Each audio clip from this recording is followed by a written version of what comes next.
Welcome to the On Air Book Club. My name is Titi Odunsanya, and we're going to be talking books and the messages we find within those pages. It's a pleasure to be here with you once again as we go live. We're going to be live on Instagram, live on YouTube, live on LinkedIn, live on Spotify, iHeartRadio, and Apple Podcasts. And I have to appreciate each and every one of you for tuning in as you do. Whenever you tune in, it's heartwarming because we begin to realize how much people they crave what they can learn. They crave learning from what's within the pages of a book. And on this episode, we're going to deep dive into a really interesting topic. We're going to be joined by Jesupelumi Adeniu. Now, she's the author of Eat to Wealth. It's a compelling guide on healthy nutrition. Now, yes, we've heard it all before. We've heard all the tricks and tips from many different speakers. But once they put it within the pages of a book, it is set in stone, and you need that guide sometimes. And this is a compelling guide on healthy nutrition, intelligent eating, and of course, overall well-being. Now, with experience in nutrition, clinical practice, health management, health technology, and health policy leadership, Jesupelumi is a rising beacon for healthcare development. She co-founded Checker. It's a health technology company increasing access to speedy and quality diagnostic services. It's now operational in 3 states in Nigeria, and since inception has earned recognition as one of the top 25 innovators in the country by Nigeria's Sovereign Investment Authority, that's the NSIA. And she's also secured a place among the top 5 innovators at the AXA Innovation Challenge. Beyond her work at Checker, Dr. Jesupelumi is a devoted advocate for good health and healthy living. She is a certified coach at the esteemed Precision Nutrition Company, which is a globally recognized body in the field of nutrition. And here she serves as a dedicated nutrition coach, providing invaluable guidance to her patients and clients. Now, apart from this, she instructs, she guides, she manages corporate entities on harnessing the power of food to optimize their health and general well-being. Please help me welcome Dr. Jesupelumi Adeniu. I got it right, I hope. I did. Absolutely, you did. Hi, Tilayo. Good evening, Doc. Dr. J, right? Yes, you got that right. So you're the author of this package. This book is not just a book; it's a package. It's packed full of nutritional knowledge here, and you decided to put together this guide. You need to tell us why exactly you decided to, first of all, title it this way: "Eat to Wealth." An intriguing title, but then also what inspired you to write? All right. Thank you so much, Titilayo. I must commend the amazing work that you're doing, right? Just helping people embrace the knowledge that we have in the pages of our book. And yes, I'll say very well done to you and your team. So I'll go to the title of the book, right? It's to Wealth. And I mean, we're all familiar with the saying that goes, health is wealth. So most times when we think of wealth, most people are quick to just attribute it to financial wealth or material wealth. And we just forget that bit that health is actually the foundational of the wealth that, whatever kind of wealth it is that we can possess. So yes, so I just, that came, it's to wealth, and it's a continuous journey, not just something that happens at a one-time thing or as a one-time thing. So it's a journey. So just get into that perfect state of health, which is also our wealth. Yes. And so that's leveraging so it's a play on words with that term. Absolutely. Yes. Health is wealth. So you're exactly towards that wealth, not even only towards your health. All right. So because health is, okay, we get it, we do. But it's you've obviously got a very interesting background, nutritional background. You have a comprehensive guide here. It also has a 21-day meal plan. A lot of people have tried meal plans before. People have tried different diets before. They try different strategies, Right. and like, another one. Uh, Right. but you are a doctor, so when there are doctor's orders behind it, it gives it a stronger foundation. I Um, agree. talk about this guide and how you put it together. How is it structured? Mm-hmm, mm-hmm. All right. So, I mean, by the time you pick the book, right, you see that it's not just about the meal plan. So, first off, there's an information, right? You're being educated on what eating really is. So, there's a quote at the beginning, right? And, just talks about how we all eat, but not everyone eats intelligently. It's literally like we're taught different things.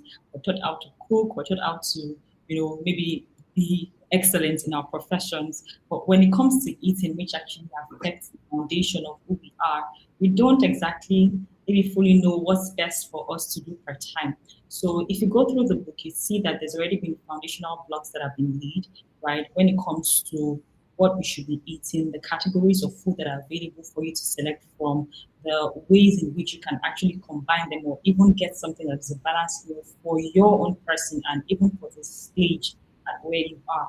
Because when it comes to eating, right, as much as we know we are all individuals, that's how it also varies when it comes to what you should be eating for the current phase of life that you're in. So those are like the things that when before that meal plan was actually put together.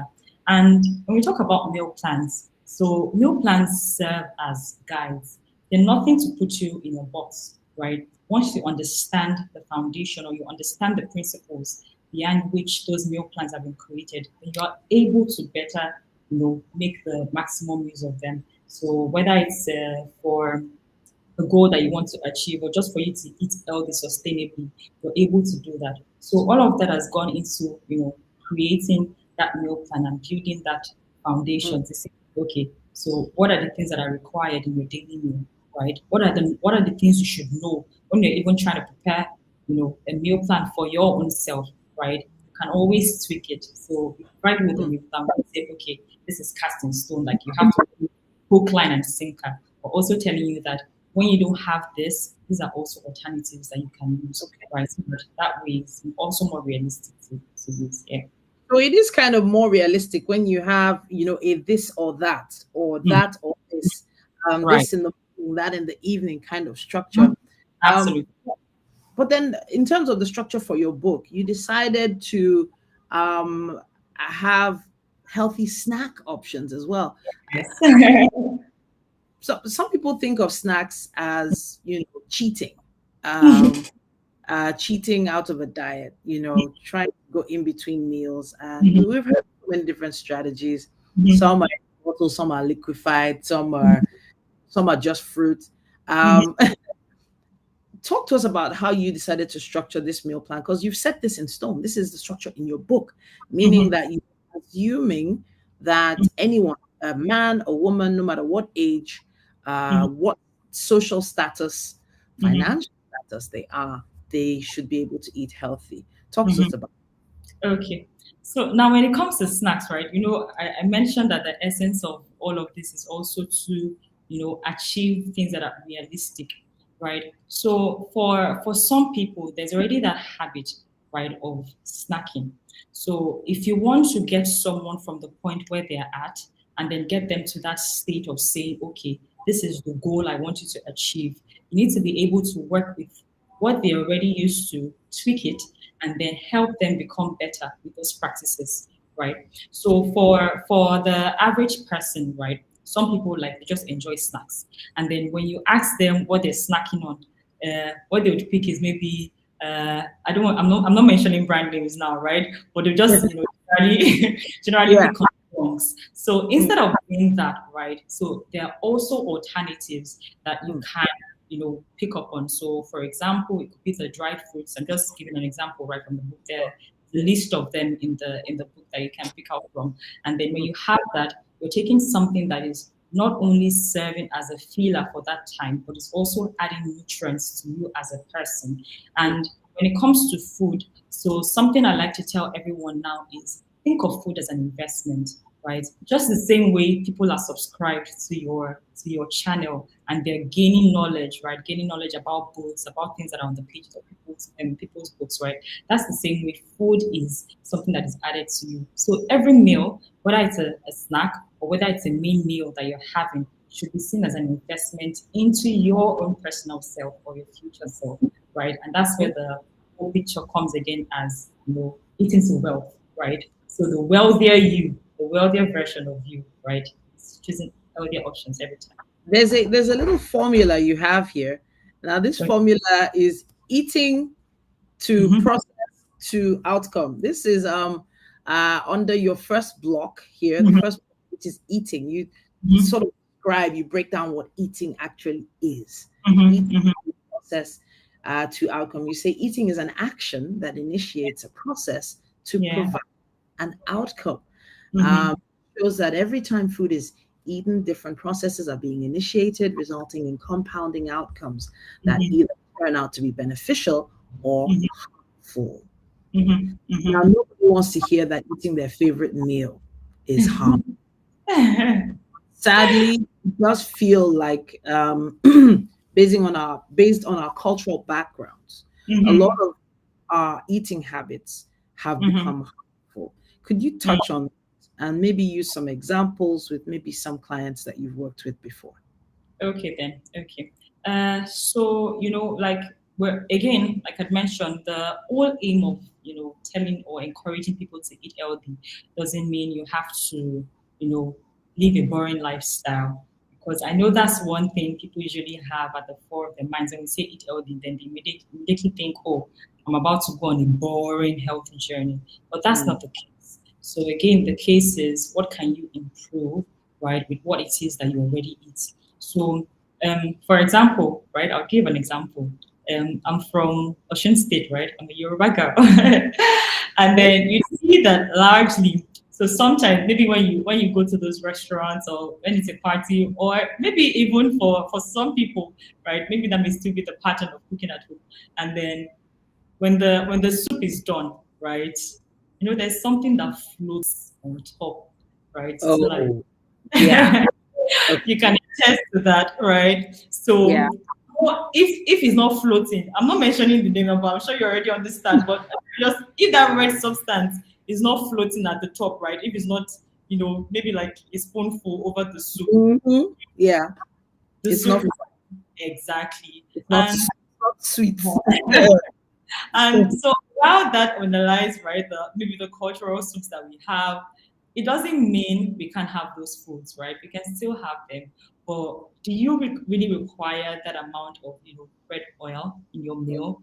Is that really necessary? Can you reduce that and then just make do with what is actually required for that meal? Because Mm. then thinking, like I said, every meal is initiating a process. And when it's done repeatedly and consistently over time, then you start to see outcomes that may be favorable depending on what kind of meals you've been having, or may be unfavorable for your health. So if you're doing that on a repeated pattern, right? Just imagine having scoops of that amount of oil regularly, and then it just happens that one day, hopefully, you go for health checks, right? Hopefully, and one day you go for the health check and you find that your cholesterol levels are really high, right? That didn't happen overnight. Nothing really happens with health overnight, right? That was just being built up over time by the action that you've been initiating with the kind of food that you've been eating. Yeah, so that's where that comes in.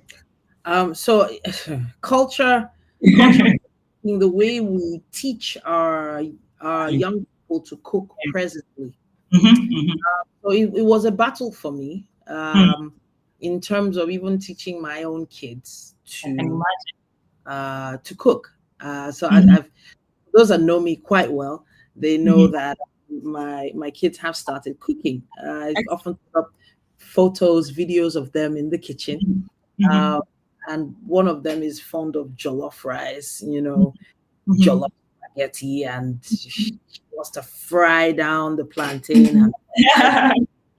Yeah, yeah. Uh, and I brought in an air fryer, of course. There are a lot of theories around the air fryer, whether it's healthy or not. I don't know. But I brought it in because, first of all, I realized that it was less oil Yes. being Mm-hmm. used to cook.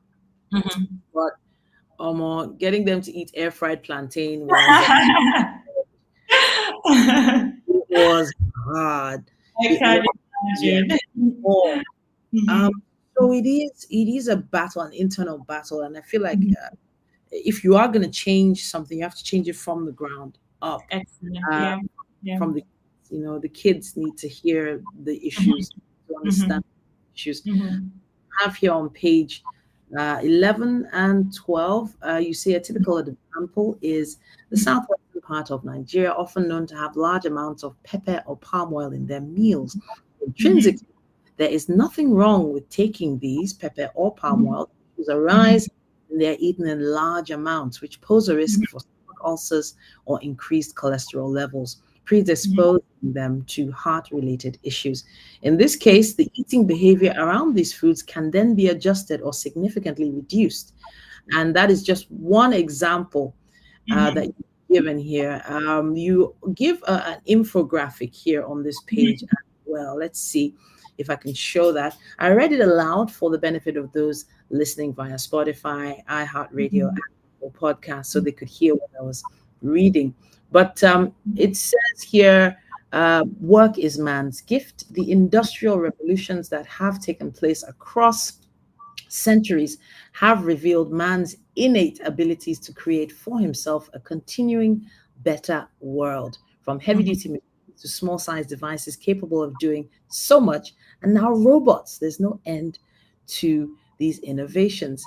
And it's imperative that we create and innovate and adapt. Meaning, essentially, okay, if you look at you talk about here mechanization, steam weaving loom, then the industrial revolution. The second one was mass production assembly line, electrical energy. Then the third was automation, computers and electronics. And now the fourth industrial revolution is cyber physical systems, Internet of Things, networks, and of course now AI. Right. Right. AI. Right. I saw a video on social media recently discussing, showcasing a robot that actually makes meals. You So see? Can you imagine? makes meals. Now this was on one of those Shark Tank competitions. So this is an innovator who has an idea and he's asking for millions of dollars to push this idea forward. And he has essentially what is could be considered a vending machine style tabletop surface where the robot literally takes the pre-prepped cleaned ingredients, puts them in the pan and cooks. I'm thinking somewhere down the line, obviously, if these machines go into every restaurant, into every home possibly, uh, there will be some laws or things put in place saying that these machines are not allowed to use more than a certain amount of oil, more than a Exactly. certain amount of salt, more than a certain amount of sugar for Yeah. certain recipes. It'll probably be a law eventually at some to add anything that is carcinogenic or that would affect people's cholesterol levels. So things like those are highlighting very important issues. Um, Also, just being aware of the fact that these issues exist is very, very important. So Absolutely. let me stop talking now. Let me throw it back to you. Okay. You talked about sedentary lifestyle in your book. So now let's talk about this issue of sedentary lifestyle and how physical activity actually affects our eating habits and our lifestyle. Talk to Okay. us. All right, Titi. So I'm even going to we're having a conversation, right? And Hmm. I was gonna say to you that if you think back to maybe let's say 2, 3 years ago, and then just think of how maybe active you were in terms of the kind of work you were doing, and then how active you are now. Except you're putting some deliberate, effort to it, you find out that more often than not, you're spending more time on the chair right, then you're actually moving around. So there's this common saying right now that sitting is the new smoking.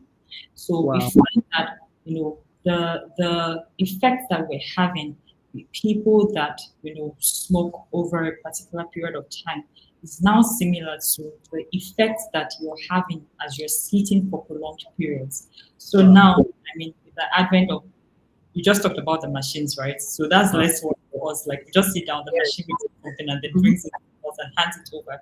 So we're doing less moving around. Our workstations are in front of screens, in front of laptops. So we actually need to, be deliberate. But I'll come to that. So now when you think about, the sedentary activity and then talking about food. So we eat, right? Aside eating for, social activities, like when we come together and we're celebrating something or we're just happy and, right, there'll be food. Uh, we're also eating for nourishment. We're eating for energy, right? We're eating to be able to carry out our day-to-day activity. So now the question now is, with what we're eating, are we burning enough, right? Just by sitting at the desk, right? So do I say that, okay, I have my meals, maybe probably have my meals in front of my screen and I'm not even moving around, because the exercise, beyond exercise, even, aiding your bowel activity or aiding your bowel movement to break down meals. It also releases, happy hormones. It releases different enzymes like in your system just to ensure that, you're functioning optimally as an individual. But if you have less of that, and then the food is building up. So sometimes you find people complaining of things like, oh, maybe I'm having, my food is not digesting well, or I'm eating like I'm having heart stools. Like those are actually effects of, reduced physical activity. And when those things are building up, it's more like it's causing some form of inflammation. Inflammation, let me say in nature, is like injury, right, to different part of the system. And it can then start to build up things that are not healthy for you as an individual. So with eating, right, physical activity, they go hand in hand. So you eat, move around. So I know I've had to like, make conscious effort to say, okay, every hour, right, I'm standing up to do something, whether standing up to stretch or standing up to, maybe take a 1 minute walk, even if it's in the office. We actually have to be aware of these things so that we know that in another 5, 10 years, we're not putting ourselves at risk of saying that, okay, I'm coming down with, a heart condition that I've actually prevented with habits, emphasis Yeah. on the habits that are built over time. Yeah, so I'm page on. I'm not just sure if you see it presently. Can you see the page I have on screen? And you have some questions here from very yeah, important questions. I believe you have questions at the end of every block, or is it every chapter? yes, yes. Are there unhealthy cultural patterns you've observed around your meal consumption? Mhm, If yes, what is it you can do to change that? What eating habits have you developed around work? What mhm, can you do to improve on it? And are there things you think you need to start eating less of or mhm, more of based mhm, on your current phase of life? mhm. That's interesting. And if you are able to answer these questions truthfully to yourself, I believe Right. you are well on the way to Mhm, having healthier lifestyle, and you're well on your way to eating to wealth. mhm, mhm. As rightly put it. Yeah. So I'm going to come back to the structuring of your book in a bit. Provided some tips for managing cravings. Mhm. People have cravings. So I have cravings. let me share I know my students are listening or watching right now. There's something I buy a lot of, Mhm. and that's like gummy bears. Mhm. Gummy bears. I don't know. Like if I see it anywhere, I'll use my last change to buy it. My last, Ah. I just, and it's not like it's filling me up. It's Mm, not filling me. It's not hunger. mhm, It's just, mhm, it's gummy, it's chewy, it's sweet. mhm, And I feel like, mhm, yes, the manufacturers of these products have made it addictive, mm. put Yeah, ingredients in coming it that back. are addictive. Mhm, mhm. It's all sorts of colors. It's purple, it's pink, it's red. I don't care what color it is. I didn't even tell you what flavor it was. I just, as far as I can Right. buy it and just chew on it, I'm Mhm, buying. mhm, But how do people deal with cravings for, you Mm, know, cravings like that? This is, yes, they have the means, they have the money to buy these things. mm, Um, they have access to the mhm. pizza parlor just at the junction. You Right. know, there's a meat pie place right outside your office. There's a Right. woman egg roll on her head every morning and Mhm. what and greeting you with a smile. Dashing you one extra, like, oh God, you don't do me well. Yeah, take one more. I get another one. So how do people deal with this, Doc? It's a big issue. Mhm. It Yeah, it is. I agree because I mean, so I've had to deal with it myself. But that's where knowledge comes in and awareness, and also for me as I mean as a coach, I think there are different layers to this, right? So it just happens that for some people, you actually need to understand what is bringing about that craving. So as a person, for me now, I know when I have cravings, right? I know what period of time I get particular cravings, and what I've been able to do is then to switch it up, and that's like I said, when knowledge comes in. So Titilayo, that you shouldn't be having gummy bears I every time, know right? my So kids would know. My kids are always looking at me where we see you. so there is that's the thing. So I mean, that's bringing the awareness part. So are you getting the gummy bears just because you can get them? Are you getting the gummy bears just when you think you feel tired? Are you getting the gummy bears maybe when something has happened at work and you're trying to just relax with food? Because truth be told, many of us we compensate ourselves either with food or we make ourselves happy with the kind of things that we eat. So you identify what is causing that craving, and then Mm, when you start to do that, because all of this actually they're behavioral, and I mean you're on the food and psychology page, so there's psychology to it.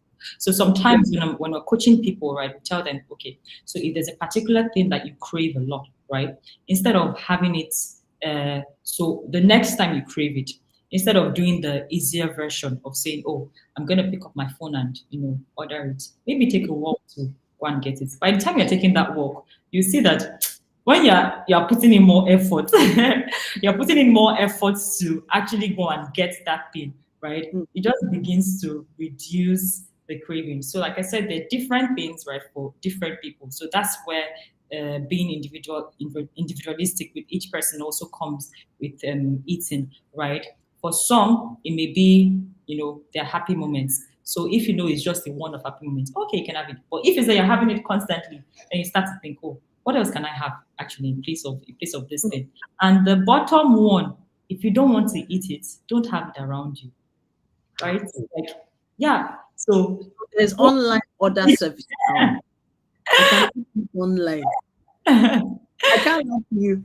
I there's an online supermarket that I'll probably have to interview one of them one of these days. okay. They used to have this endless supply of gummy sweets, and then one day I got to the snacks part of their online store and I didn't see any. I called customer service. I said, What was what are you ordering?" Not I this serious. called customer service like, "You guys don't have. What's happening?" You're probably wondering, this is not an emergency. This is not someone that needs eggs. This is not Right? someone that Got me needs dead. like this woman. Are you serious? And then I thought about myself. I was like, okay, this is embarrassing. I'm going to cut the phone. Mm, I thanked them for their service, and then it stopped me from buying for a while because mhm, I didn't go to any supermarkets, physical mhm, supermarket. mhm. So yes, as you said, it is about having it around you, having Yeah, access to.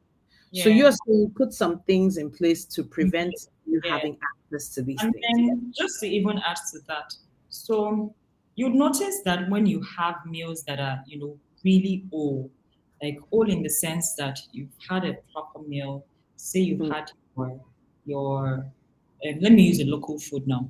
So for example, if you've had amala, right, mm, and you've had vegetable, you've had your protein, whichever one it is, maybe your fish, right? And you've had something really good, you're full, right? You you likely would not be quick to have a craving for, a gummy bear when you've had something that is, that if I've had a rich. substantial meal, that's That what you mean. yes. So something that is well balanced, right? Well balanced in the sense that you have your vegetables there, you have your carbohydrate, you have your protein, right? And you're eating something that has good fiber in it Mm. as well. The time lapse between I'm laughing already at this at the comments. The Okay, you see in the comments already. time Uh, lapse yes, having that. but lots of comments. Someone says seriously. Oh, okay, that's you. No, that's a you're someone with your surname. Sorry. Oh yeah, Um, mom. Yeah, thank you so for all your she's not comments coming fan as through. well, obviously, like QTT, because she comment. Gummy bears. I'm telling you. I honestly, information is a very major thing people don't talk about. Oluwapelumi Shitu says here, we have Pelumi Shitu also talking about cravings like she's pregnant. And that's true. It is actually quite weird because, you wouldn't actually think that this is a big deal until you put it out there. Yeah, yeah. Like seriously, doctor, you need to give us this. Okay, so you mentioned having a proper meal Mm-hmm, already. You mentioned that. mm-hmm. And a lot of people in Nigeria bulk buy their meals now Yeah, yeah. because we need to be as strategic financially Mm-hmm, as mm-hmm. Yeah, I possible. agree. Yeah, yeah. So you highlighted the importance of consistent meal timing and bulk cooking. Mm-hmm. Can you sort of give us some insight into some sustainable strategies that we can Okay, use in all our right. homes? Okay, so I'll pick on the bulk cooking, right? Because I mean, so that's what helps people sort of maybe say you put some structure to how you are feeding, right? Or even to help you eat less of junks or less of healthier meals. So when you're doing the bulk buying, the whole idea is for you to, maybe have, for example, you can have things that are in season and then see how you can make the most of them. So when you bulk buy, you're reducing the cost, the financial cost. You're also reducing, I see time as a cost because I mean time is very valuable, time is precious. Mm, So mm, even the time in preparing those meals. But then again, we keep learning and we actually have to keep learning and keep getting information because even though we say you bulk buy and then you bulk prepare your meals, there's still another aspect of saying even though we've asked you to prepare your meals in bulk, it's not that every time you want to prepare that meal, you're bringing out that bowl of soup, you thaw it out, you put it back in every single time. There's a tendency for you to lose out. I mean, you lose the nutrients in those meals, and then it can even get contaminated quickly. So there's now the idea of saying, okay, you're packing them in maybe bowls, right? And then just portioning it already. So it's easier for you to pick out a bowl and say, oh, this is what I'm using for this period. So there are also, things that happens when it comes into bulk buying. Like you're bulk buying, you're not overcooking the meals. And they say, oh, I've bought this one in bulk. So that's the end. So there's still some level of intelligence. And those are things that, maybe a nutritionist or even a coach can, put you through. Yeah.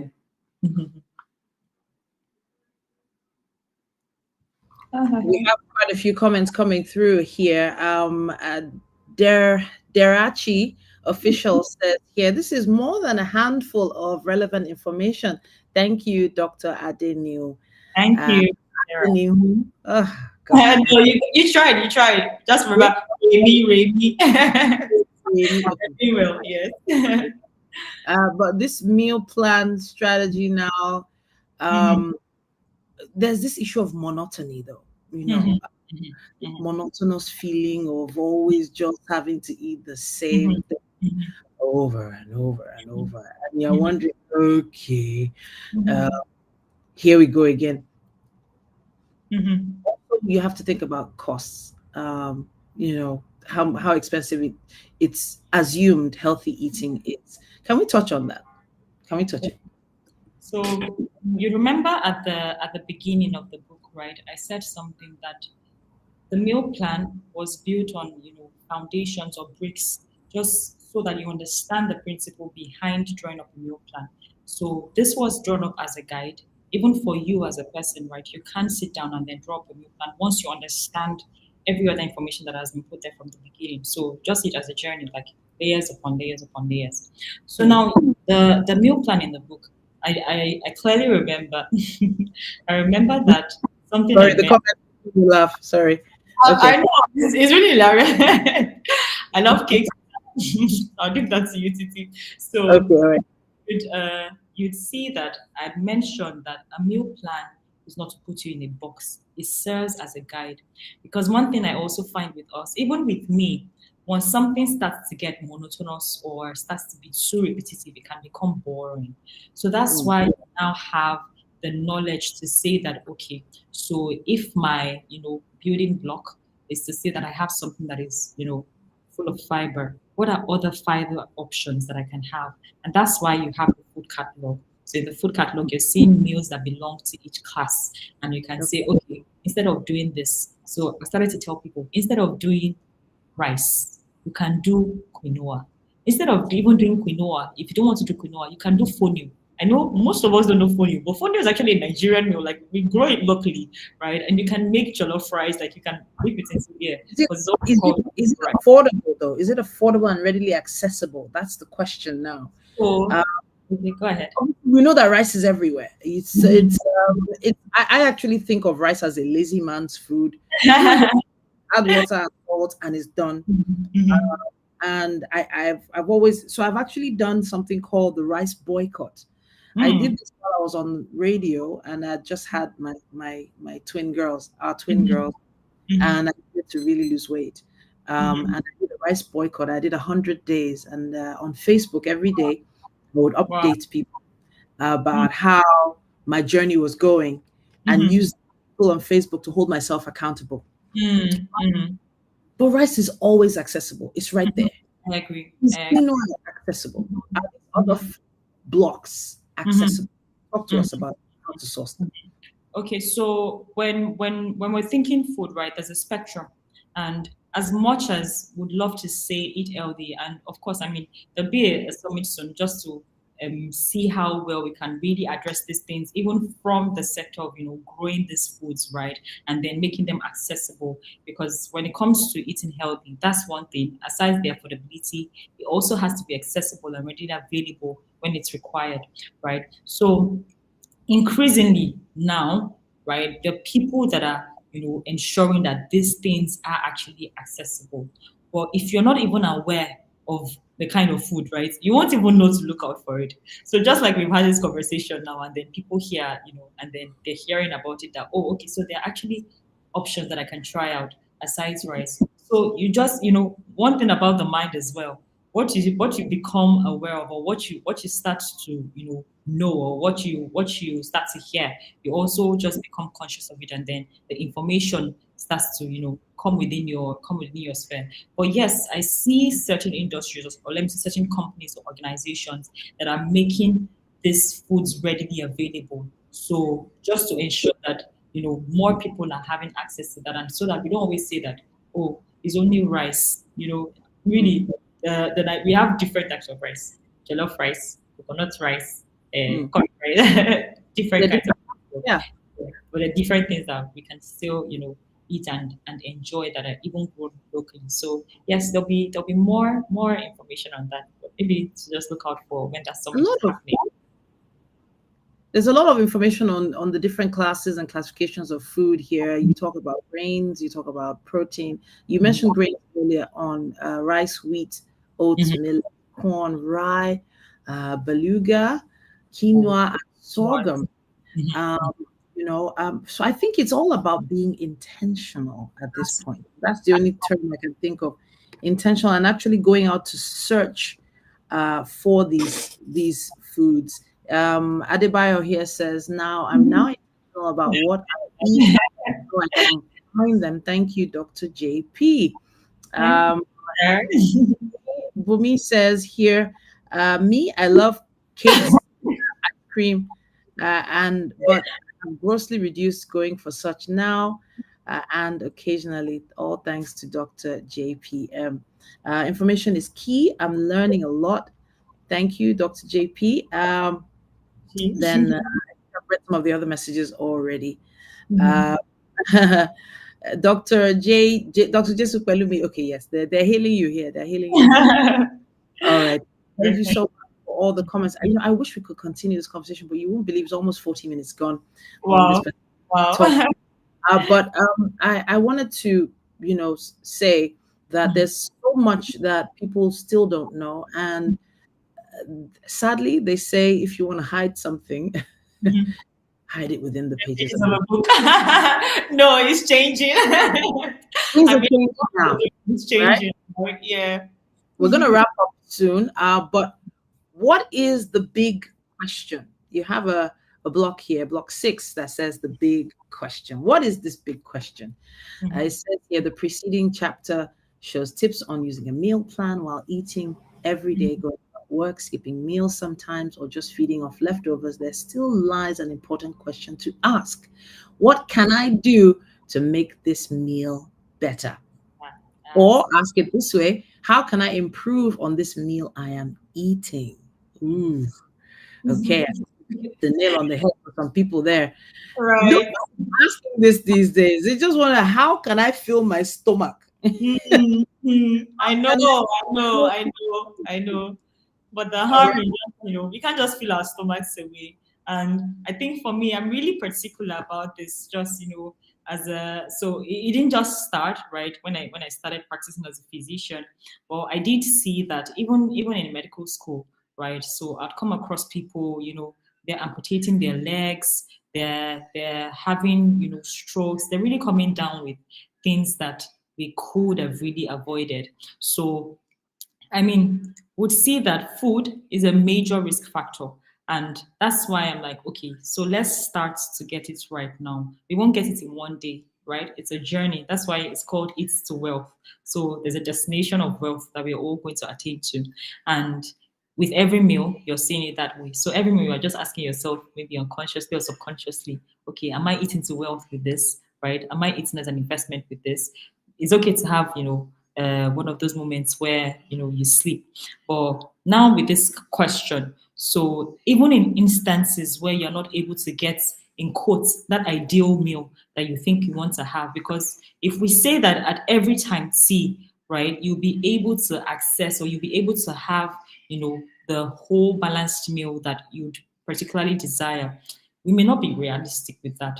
But then the question is again, what can you do to make that better? So if it's that you are at a restaurant, right, are there other options that you can opt for, or is there something that you can add to what you're eating just to sort of make it better? So that's where that question comes in. So if you're a rice person, a rice lover, I was speaking with someone recently and this was just telling me how she loves rice. Like just give her rice and she's okay, she can have that every single day of the week. So for someone like that, even though we're recommending alternatives, right, the next question will be, okay, so what are you adding to your rice? How are you making your rice richer? Are you adding legumes? Are you adding vegetables? What kind of vegetables do you have access to that you can introduce to this meal just to make it richer? Like I'm not saying don't eat your rice at all, right? So that you don't think I'm making you miss out on the pleasure of life that you enjoy, or how can you then improve on that meal? So yeah, that's where that question comes from. Thank you so much, Dr. JP. We really need to reconsider production as a national source of sustenance, Mhm. especially distribution and preservation steps of it. I Mhm. hope podcasts like this can reach as many ears as possible. Well done. Thank Thank you you. so much, Uru Okpata, for this comment. I appreciate you. I appreciate each and every one of you who decided to tune in today on the On Air Book Club. And now this is where we have to wrap it up on today's, Mhm. function. Thank you so much. But if you would like to be on the On Air Book Club sometime soon, you want us to read your book right here on the podcast, all you have to do is send us an email. That's Dynamite Podcast Network at gmail.com. That's Dynamite Podcast Network at gmail.com. There are loads of amazing conversations we still want to have, and we want to talk about your book soon. Thank you, Dr. JP.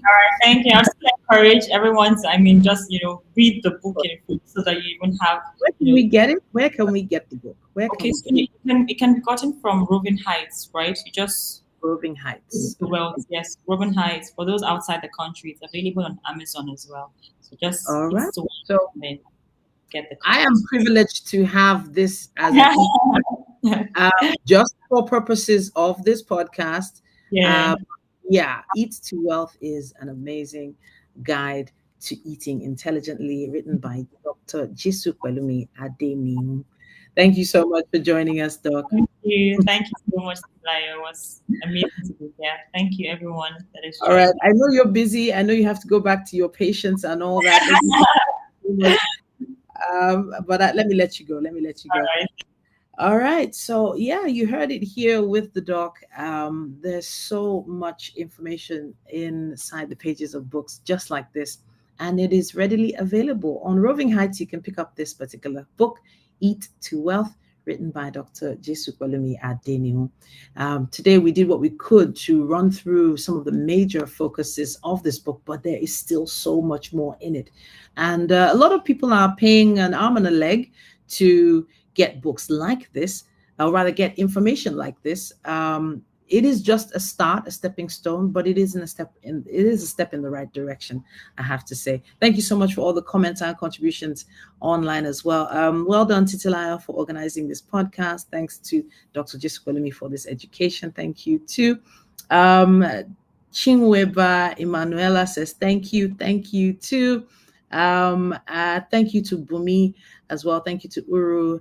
Thank you to Fin Folua, Adebayo, Victor Ogechi, Derachi. Who else commented? Shitu. And yeah, quite a few comments came through today. I have to appreciate each and every one of you. Thank you, thank you, thank you. Of course, tell a friend to subscribe, like, and follow this particular handle or page. Please hit the notification bell if you are on YouTube right now. Subscribe to this channel so that you will not miss a thing. My name is Titilayo Onyinson, and of course, it's been my pleasure.